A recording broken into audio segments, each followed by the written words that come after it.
Yeah, I'd rather fall back than spring forward too, Veronica. Like absolutely. Um, but that's not what we're here to talk about because these two guys already talked about that. Yep. We are here to talk about these two guys. So this is Meet the Volunteers, and I get the privilege of talking to a couple of the people who make CosmoQuest go brrr. Um, and one is Guido, who is located in Germany, so is on the UTX plus side. And of course, we have Gordon, who you have seen many times so far, who is on the UTX minus side, but is up and moving and much more coherent than most of us this time of day. So, Mm. point. Eh.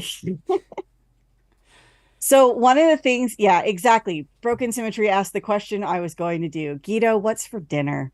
It's our tradition to ask you that because you are like so far off from the time of day that we do things. Yeah, it's always like when we still did daily space every day. I always There was always cooking involved at that time of day, and today's dinner is actually ready, so we don't need to cook anymore today.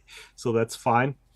But yeah, the time zone difference to between the US and Germany has always been a bit of a problem, and sometimes we can't even watch some of the hangouts. I remember still that the weekly space hangout, when it still existed, was always in the middle of the night for us, like 3 a.m. or something. Mm-hmm. And that's Mm-hmm. why I hadn't actually seen the weekly space hangout live for a long, long time. So Guido, how did you get involved with CosmoQuest? How did you find the community? Yeah, I had to pull up an old blog post which was from actually 10 years ago when we did our first Hangout-a-Thon in 2013. And I put some stuff together back then, and it turned out even its Phil Plate was the one who pulled it all together, because back then in the early internet, early 2000s, late 1990s, I pulled together lots of different links and news websites about science and stuff. Because back then, this was the time when all the major news networks threw out their science journalists. I Mm-hmm. remember that here, I wrote here, the low point was in 2008 when CNN had fired its entire science, environment, and technology staff, including Miles O'Brien, which was actually a part of the very first weekly space hangout when Fraser Mm-hmm. started doing things. And we started to collect things, and Universe Today was there. And in 2011, uh, Pamela and Fraser started doing things online before actually astronomy cast was recorded over Skype, and nobody was able to watch it. And then Google Hangouts on Air came along, and in the first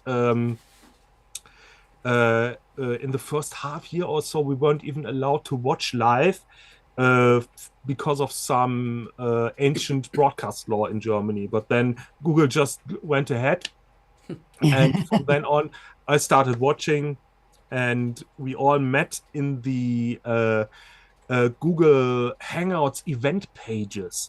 There Mm-hmm. wasn't even an online chat at this time. And at some point, we founded the Weekly Space Hangout crew, and it went from then on. We merged into CosmoQuest. We merged I think the old Weekly Space Hangout Slack is still there somewhere. Mm-hmm. And I ran the Wiki Space Hangouts website for a long time, did the first design for it. And at some point, I started to become a little bit involved. I didn't do very much because I had other stuff to do myself, but there was always a little bit I had to moderate. I had to recruit guests for the weekly space hangout and for our Hangout-a-Thons back then. I don't even know the how many Hangout-a-Thons we have done since then. It must be 10 or more. No, Yeah. we've had some years that were successful. So we're I think we're around 6 or 7. Yeah, that's true. But this is our 10th anniversary this year. Yes. And we did 2 this year, and we did 2 last year. We did the we don't count CosmoQuest-a-Con as a Hangout-a-Thon because that's a paid ticketing event. So that's true, yeah. And we didn't do tickets this year, so we just went ahead.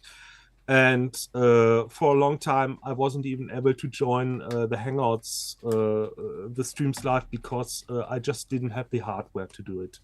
And only for a couple of years, we had a faster internet line now, and webcams are not problematic anymore.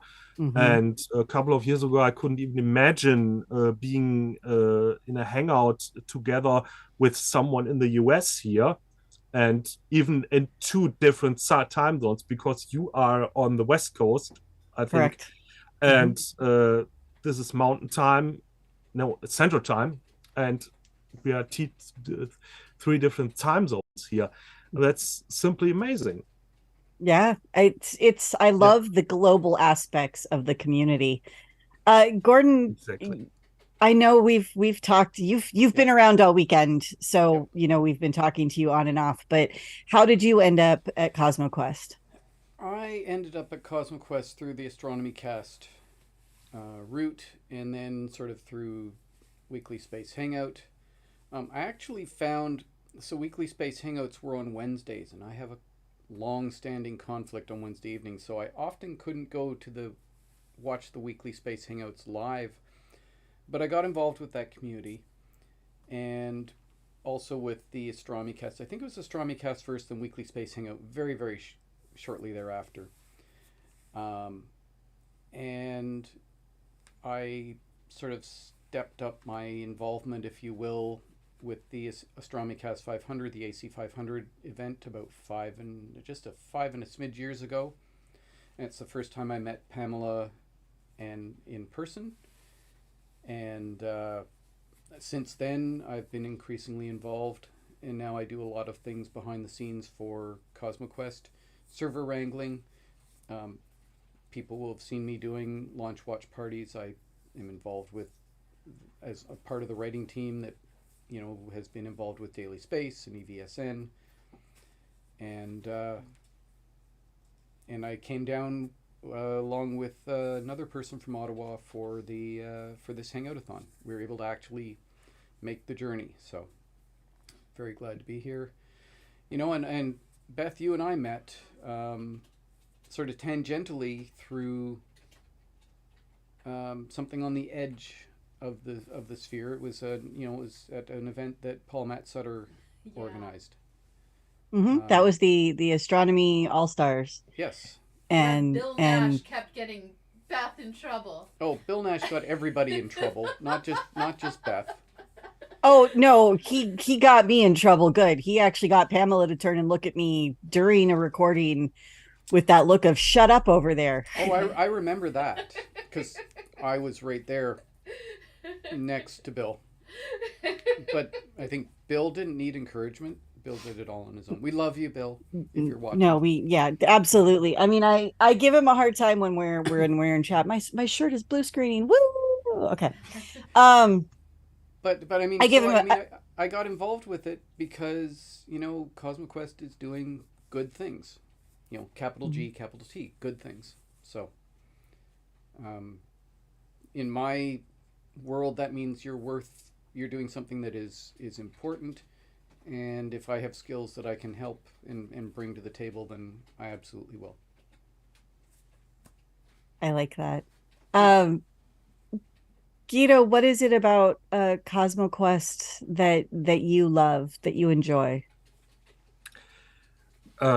I would say science communication and science education, because one of the reasons I basically got involved is because in Germany, the state of science education in the STEM fields is has gotten better, but is still not at the point where it really needs to be. And this is what we are all wanted, what we want to change. And this is why I'm not even a scientist. I can't be a scientist in the traditional sense, but I can be a volunteer scientist, a citizen scientist. And for many in Germany, this is something this is not commonly known. So either you are a scientist or you're not a scientist. There's nothing in between. And this is something we can really change to get everybody involved. And well, language barrier aside. Mm-hmm. Gordon, how about you?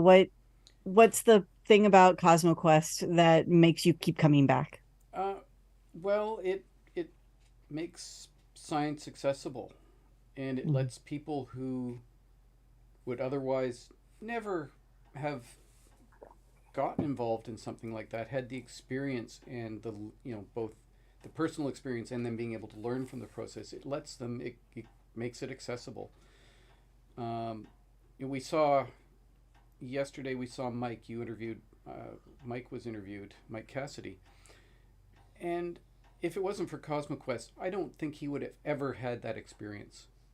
Being one of the key people who helped map an asteroid that might have the building blocks of, well, that does have the building blocks of life on it. So, right. That would normally have just been some, a lofty academic type of thing in the past, and now it's accessible to everyone, and I think that's really important. That will promote interest and involvement, which is really important, because there's a lot of mistrust of science and education right now, and this is one of the ways we combat that.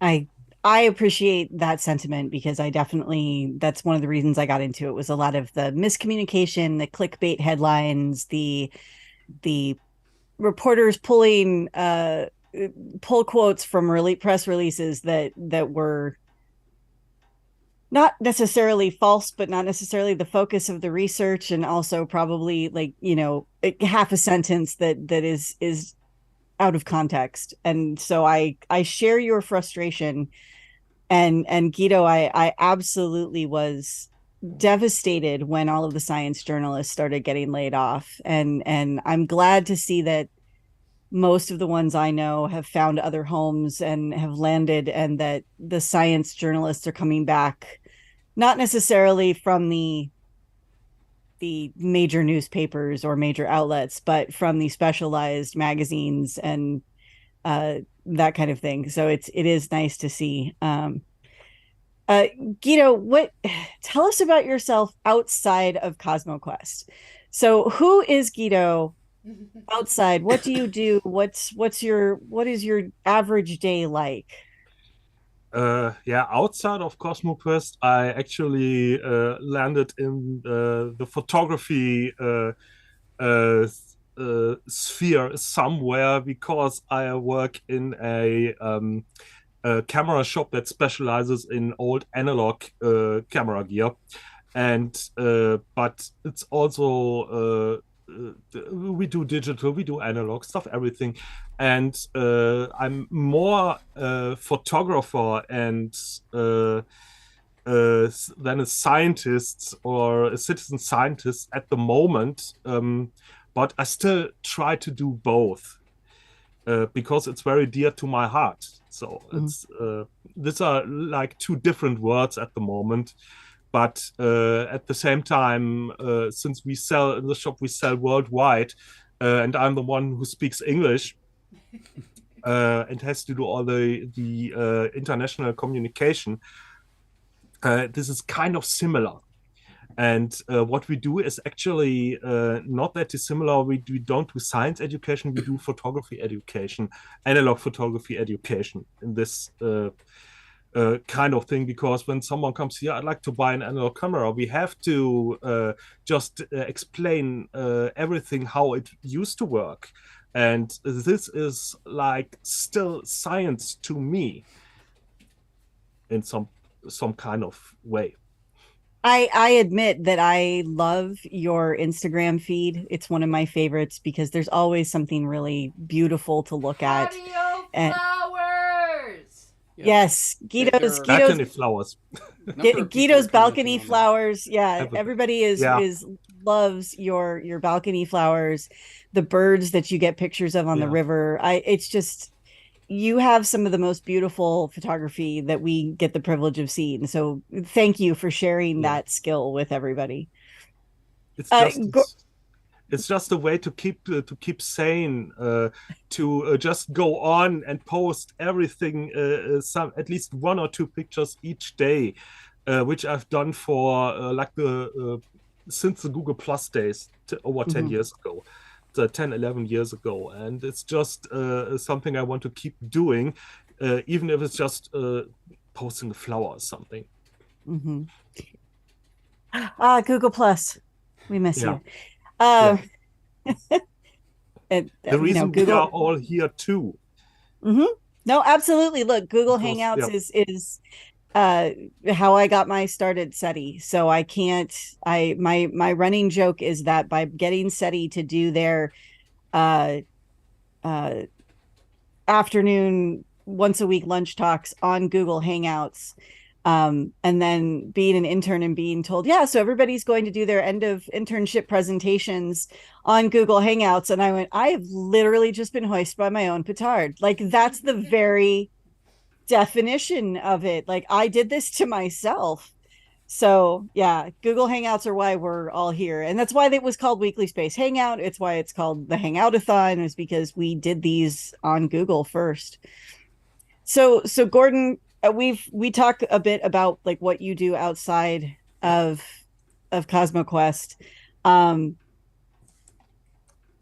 but this is the specific time to meet the volunteers. So what do you do outside of CosmoQuest? Tell people a little bit about So, yourself. what I do outside of CosmoQuest in my day job, I am the manager and one of the main analysts for an environmental survey that looks at the environmental practices of Canadian households. Uh, it's very interesting. I love my job. You know, I have a very good job. Um, but apart from that, I am a member of the Royal Astronomical Society of Canada and a couple of other astronomy groups in the Ottawa area. And one of the things that we do is sidewalk astronomy. So Mhm. there's public star parties when there's not snow on the ground, which I live where there can be snow on the ground, sadly. But we do sidewalk astronomy. It's when I bought my telescope, it was not something I'd ever thought of, and it's something I absolutely love doing. Is taking the telescope out, putting it up on setting up on the sidewalk or in a parking lot or whatever, and showing people, especially Saturn, and you can see they're trying, they're hunting, and then there's the, and that makes it worth it. It does. You It know, does. Absolutely agree. Every time I have taken my telescope to a star party and gotten to show someone Saturn, that you think you're going to be immune to it at some point, and I have yeah. yet to be immune to it. Like just that joy of watching someone else make that same sort of aha discovery, it's a real thing you can actually look at. Literally ambushing a group of teenagers as they're walking by, and you can see there's one, and it's often the girl, but she wants to go and look, and sort of the other people are sort of, being, don't go look at that, and it's, oh, come and look, and then it's the ones who are being the naysayers, who they have their minds are blowing the most, and it's like, yeah, I told you, and you can't walk by with wearing a NASA shirt, dude. That just is not allowed. No, Um, exactly. Exactly. but I mean, I've done photography for a long time. My photography has dropped off since March of 2020. Can't imagine why. Yeah, I can't imagine why. But I've found other forms of art that are catching I've been interested in for a very long time. I was very low key about it. No one knew. But now, that's something that's catching my attention. And I did something you would find interesting, I think, Beth, which was, so I'm talking about urban sketching, which is, sketching, but also some watercolors for me. But there's something called geoheritage, where you go and you sketch like stratigraphy and geologic formations and stuff like that. Well, that's And really so cool. that's the sort of thing I'm doing right now, and I love to travel, and the pandemic was not conducive to that. And yeah, Well, prior to the pandemic, your car lit itself on fire, so it there it was other did things. there. Yeah, it tapped out. It said, I'm out. Um, other things I do. I play handbells and I conduct a handbell choir. I've been doing that for like 40 plus years. The math is depressing. We don't do that math anymore, but call it 40 years and just go with that number. So, I have to admit, I haven't played handbells since high school. So I kind of miss doing that. It was always the one of the fun things I got to do during choir, because we had one song that we did handbells for, and I was the person who knew how to do it in my last couple of years, so I was the one leading the handbell choir. yeah, well, I mean, one of the influences for the reason that we're doing the Hangout-a-Thon this weekend is because last weekend my handbell choir was performing, so it's like I want to be here and I have to do that. So instead we end up doing it on the weekend, where we go back a time zone and That everything was goes. that was that's I'm unfortunate, but I think I'm the one who suffers the most because I started off in UTC -4. I drove to UTC -5. I'm now UTC -6, and tomorrow we're heading back towards UTC -5. I think. I Mhm. don't know. Yeah, no, that sounds right, because I went from UTC -7 to UTC -8. Daylight saving time can. Yeah, we did that panel already. Yeah. And I have to laugh, because, and I have to read this to you, because you two will appreciate this. And so there was a Nat Geo sent out an email yesterday, and one of the things that they're talking about is uh, daylight saving time. Hmm. And the email had this: another inventor is best known today as an ancestor to a rock star. And I went, oh my God, they're talking about my ancestor. Huh? Are you related to Sir Sanford Fleming? I am related to William Willett. Oh, Okay. I see. Yeah, he is a great great great uncle, Uh and huh. his great great great grandson is Chris Martin of Coldplay. And I learned that fact when I was looking him up on Wikipedia, not Chris Martin, William Willett, because I have one like famous relative. Apparently now I have two. So I was laughing, because apparently that got covered in Nat Geo. And I remember one time, Gordon, you said that I could make up for William Willett's missteps by writing a pamphlet on why we should get rid of daylight saving time. I I still think you should. I know Pamela is probably madly googling who that is. No, I'm tweeting. Oh, you're tweeting. Yes. Okay. Yeah, I don't know whether to feel impressed or sad for you, or a little bit of both. Sadly Well, impressed.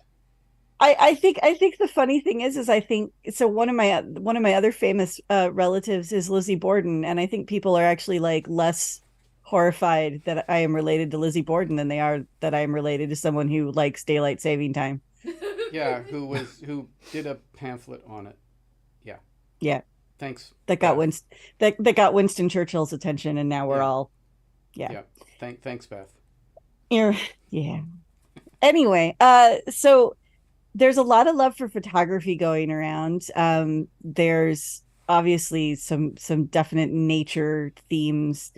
Um, Guido, do you travel around Europe at all, or are you primarily just Germany located? I am really not good with traveling, and I prefer to stay at home. And because I do not drive, I don't have a driving license, and I don't own a car, it's not easy for me to get around, like get your telescope and go to a dark side or something. That's not possible for me, but I can get around in my own town, and occasionally I have to go to Berlin and do stuff there. But traveling is really not my thing because it's expensive. Mm-hmm. I really thought about going to the US during the Astronomy Cast 500, but that wasn't financially viable at all because tickets cost such a lot of money. Yeah. Yeah. And yeah, I'm pretty much rooted here in what this is like North or West Germany, North Rhine-Westphalia, Ruhrgebiet. That used to be coal country here, but it's the green part of North Rhine-Westphalia here, and I'm pretty content where I am right now, and I can't foresee myself moving away from here in the foreseeable future. Out of curiosity, you mentioned that out the store you are the only one who speaks English. Why did you learn English? What was the impetus there? Okay, the English comes in my family comes from my aunt Mary, who was American. She sadly passed away uh, 2 months ago in early September. And Mary Elizabeth, she was really the one who married my uncle Bernd uh, when he was already in Berlin. And she's the one who brought the English American influence into our family because we all started speaking English in the early 80s, and it was always around in our family, even here in 500 kilometers west, where we had different families here. And she was really the reason I'm actually here and I can speak. Basically, I'm bilingual in both English and German. I learned French in school and I can't remember anything of it. But if you use it all the time, like me, and in the 90s, early 1990s, we started really watching everything in English.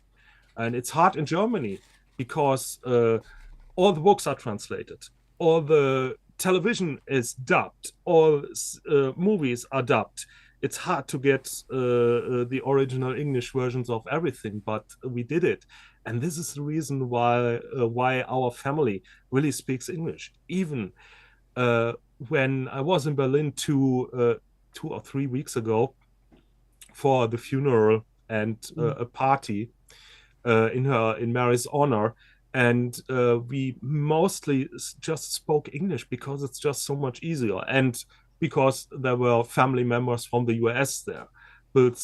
Mary's brother Bill was there, and he does speak a little bit English, German, but it's just easier to converse in English. My German is very rusty and basic. It was spoken in my household in little bits and pieces because my brother took German and was very fluent in it for a long time.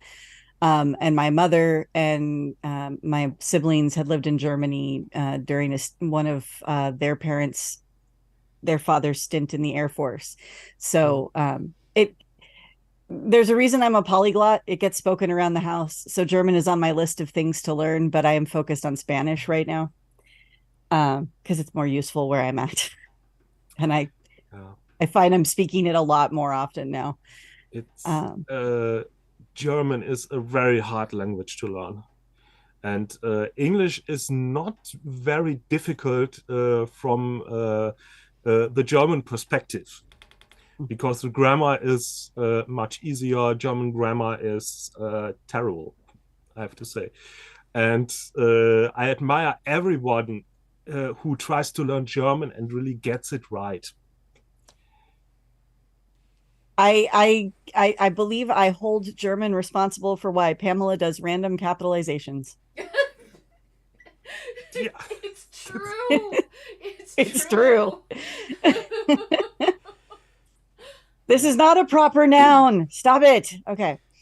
No, I mean, Speaking, sorry. I was going to say, Gordon, speaking of foreign languages, you are also bilingual, and that is by nationality required. Well, Although more or it, less. it is it is more or less required. Now, whether it's applied in practice is a whole other issue, and I'm thinking of my husband right now.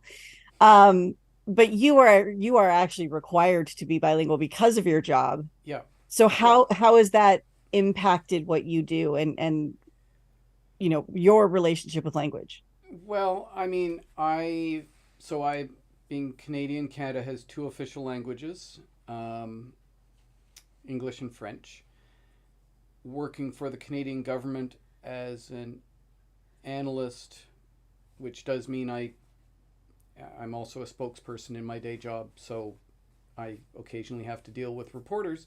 So a lot of government positions have a bilingual requirement. Different levels of bilingualism, but a lot of government jobs do have a requirement for bilingualism at the federal level. I took French, at least one class a day in French from, I don't know, like grade 1 or grade 3 up through grade 13. And then I've done uh, French language training as part of my day job. They've provided French language training to get us up to what we need to speak, the level of bilingualism, the vocabulary and whatnot. And I'm quite comfortable in French. It is a language I think you understand, Beth. I Mhm. understand. It's always entertaining when we get Pamela to read Jules Verne. Fair. or Fair. any or anybody's name in French. Or anybody's name in French. But I mean, it languages are important. I did some self study language tapes in Greek when I went to Greece for my cousin's wedding, and while I didn't do nearly as many as I would like, at one point my cousin's fiance's cousin was singing a song to them at the pre-wedding party.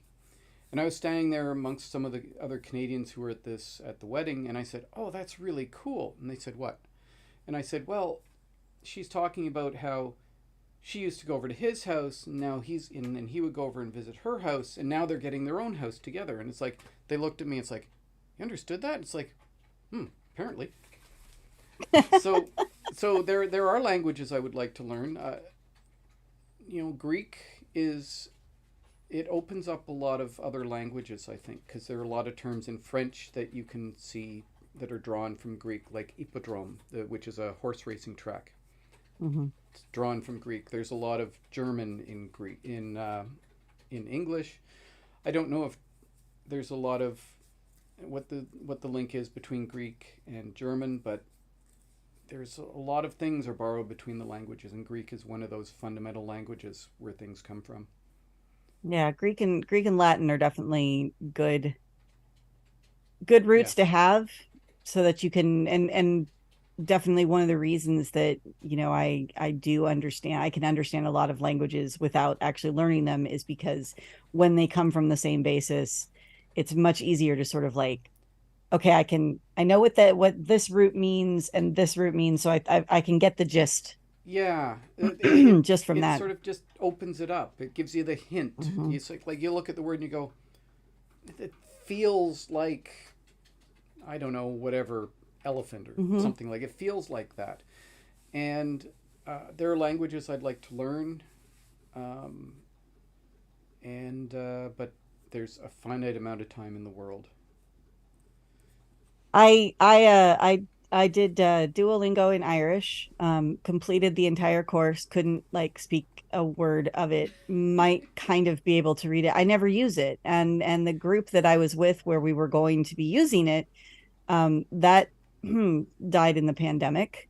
Um, we literally had like our last educational meeting right before the lockdown. It was like Yeah, that was on like a Saturday afternoon, and then everything got locked down on Monday, and it was like, well, so I guess we're that not was doing fun. that. And yeah, I haven't really been able to speak it with people, which is why I turned to Spanish to get through the pandemic. And now the we have people that come in the house that primarily speak Spanish, and I'm actually holding conversations with them. And it's been really, I love being I love being polylingual. Yeah. I am a polyglot, so I do speak English and French and Spanish, and a smattering of Russian, Irish, and German.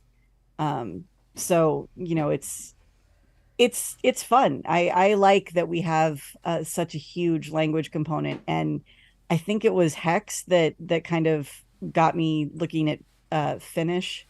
So Oh yes. So he's hardcore. He's hardcore. He will. I haven't asked him recently, but he was playing Minecraft in Finnish. And some of the other wow. some of the other games, if they had the Finnish language option, he would tick it on. It's like, oh, that's hardcore. So I'm not sure what lava is, but it's about this long. I believe it. I believe it. I did. I was trying to, they didn't, Duolingo didn't have an Icelandic option. So I was learning something else that was somewhat related, because I was reading so many things about volcanoes in Iceland that I like Yep. was getting tired of just hitting the Google Translate button and wanted to be able to just sort of read them. Yeah. So, um, all right, we have about 5 minutes left. So, Guido, what are your hopes for the future of CosmoQuest? I hope we can get more donations in so Pamela can continue her quest to bring science to everybody. And I know the times are really hard at the moment, and uh, I I plan to donate something this evening myself. So even if you don't have to donate very big sums, Mm-mm. like 10 euros or something, it's just, or $10 or something, it's just enough for this. And I hope Pamela has enough energy, everybody has enough energy to go on. And I've heard about some projects yesterday and on Friday I wasn't even aware of. And I'm really happy that stuff is happening again or is still happening now. And I really hope we can go on. I hope the same. And to that note, Refs Matt, thank you for the 100 bits. Yes. It's Thank you. always Thank you so appreciated. much. And now I guess we have a palindrome and it's still prime. So woohoo. Um, Gordon, how about you? What do you want to see happen with CosmoQuest? What are your plans? You're a little bit more immersed than Guido, but what are you looking at? Well, I mean, I'd like to see more funding so that things could be more stable because I know that really it there's the paid people in CosmoQuest and the unpaid are really dedicated. They really believe, you guys really believe in what you're doing. It would be nice if you could do more of it, that there was the funding to support that we could, that CosmoQuest could start doing more, that we could produce, I don't know, produce materials maybe that are more tangible than a TV show, maybe something like teaching kits, educational Mhm. kits, something like that. I'm We used to do that when we had more funding. Yeah, Yeah. and funding. This is the challenge of being a nonprofit organization that is largely dependent on grants for the majority of the funding.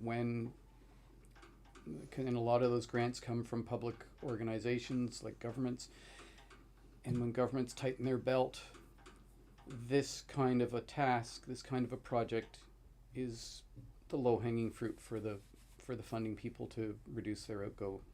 So Mhm. I would like to see that. What I'd like to do is I'd like to see us partner with one of these new and upcoming launchers and be on site for one of their maiden voyages and do the launch party right from there. But That is I, that is a good idea, and I think I'll add it to the list with yeah, Allie. it's one that I've had for quite a while, and it's just I've got my eye on one or two places, so we will talk. But I mean, I'd just like to see more people get involved. I'd like to see, the fundraising bar go up to at least a third of the way on that dollar, because that 30,000, that's the whole fiscal year, right? No. Mm-hmm. No? Okay, so No. That's half the fiscal year. that's half the fiscal year. Okay. Yeah. But for this weekend, I'd love to see that red bar get to about a third of the way up that bar, because that would mean we'd hit our target. We need to get to 10,000. Yeah. And it's tough. And I totally get it. The pandemic's been hard on people. The whole change in the way the world works has been hard on people. It's everything is, we're in a new world. We're not going back to the way that it was.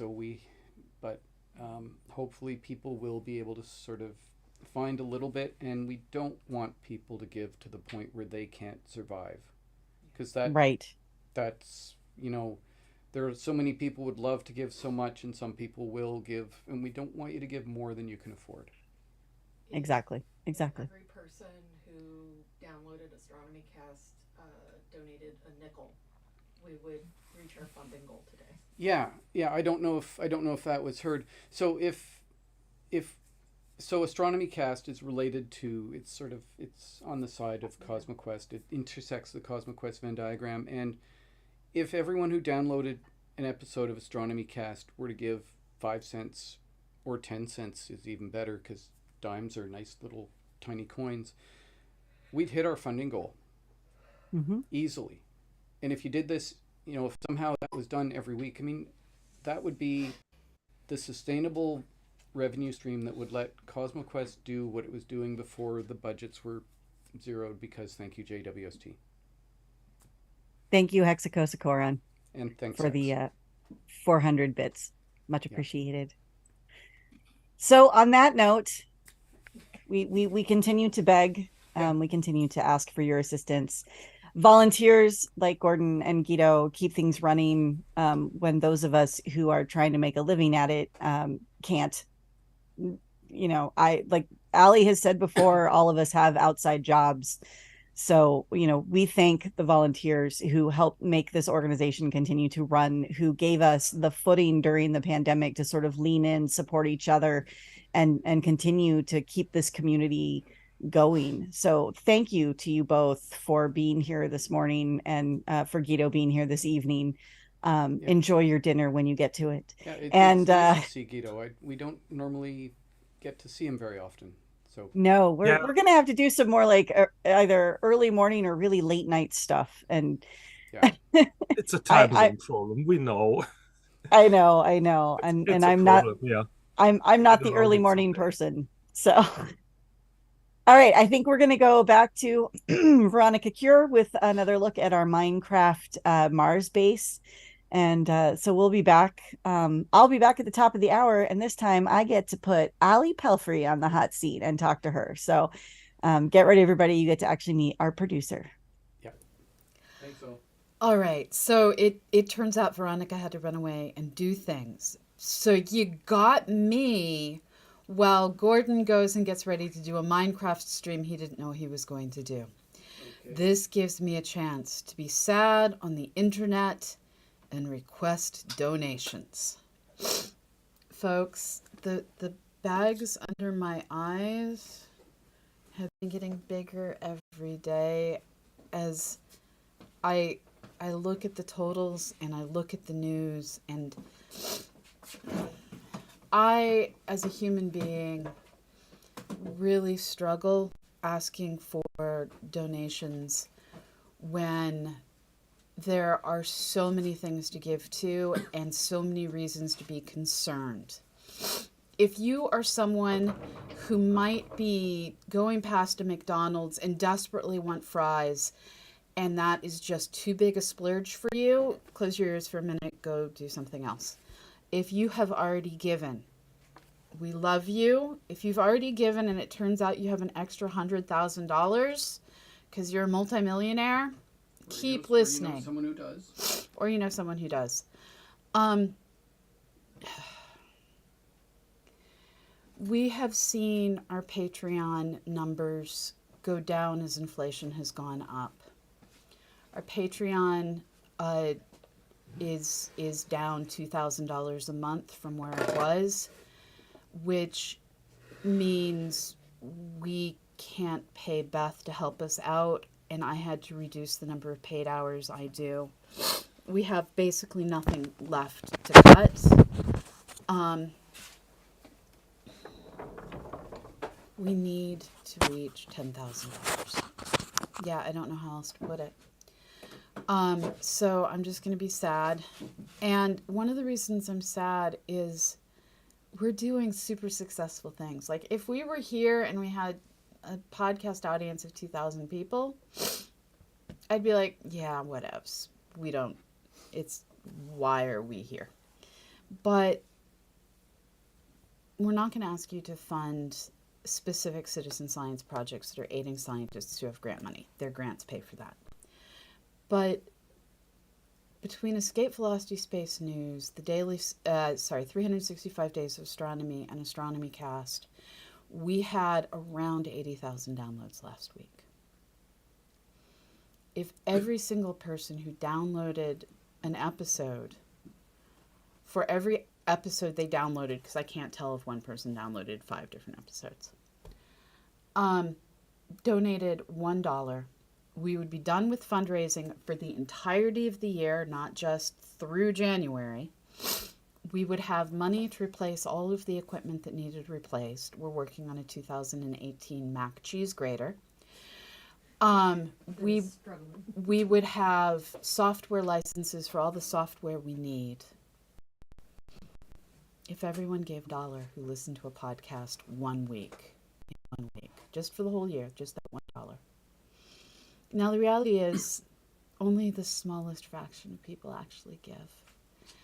And this is affecting every program like ours. Our local NPR station had to have layoffs. And I'm like, yeah, I'm part of the cause because I had to cancel my monthly sustaining donation to NPR when I cut my salary for CosmoQuest. There's nothing playing. And Siri has thoughts. I might have touched Siri.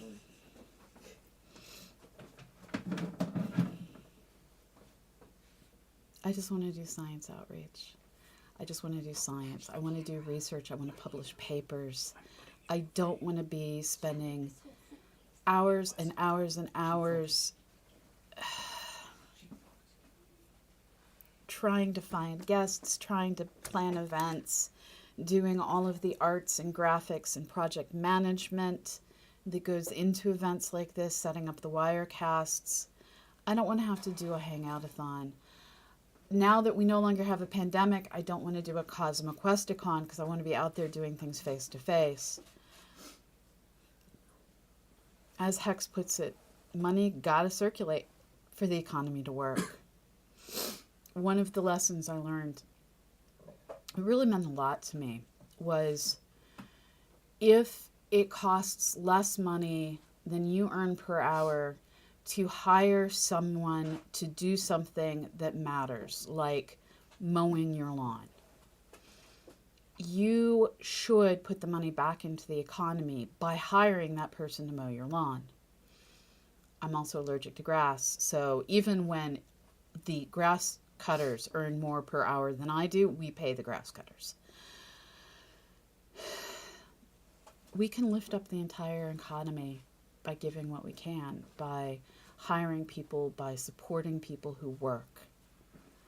And what we're asking for you to do is to support my team, Aviva, Rich, Ali, Beth, the real fake admin, Annie, all the people who do accounting for us at the Planetary Science Institute. I don't always know who's doing the accounting. I just know it gets done and money gets removed from our accounts to pay for that. And I am grateful. You are supporting a lot of humans. And we'd ask you to put the money back into the economy so that we can then put it back into the economy and everyone can be just that much better off. All right, I'm done being sad. I am going to invite Keeper of Maps to join us and show us what is going on over in Minecraft. I am unmuting his mic and switching over to him in 3, 2, 1. And here we are. We are on Mars. And as you can see, because you've been watching us, so you know that we came to Mars on a great big rocket.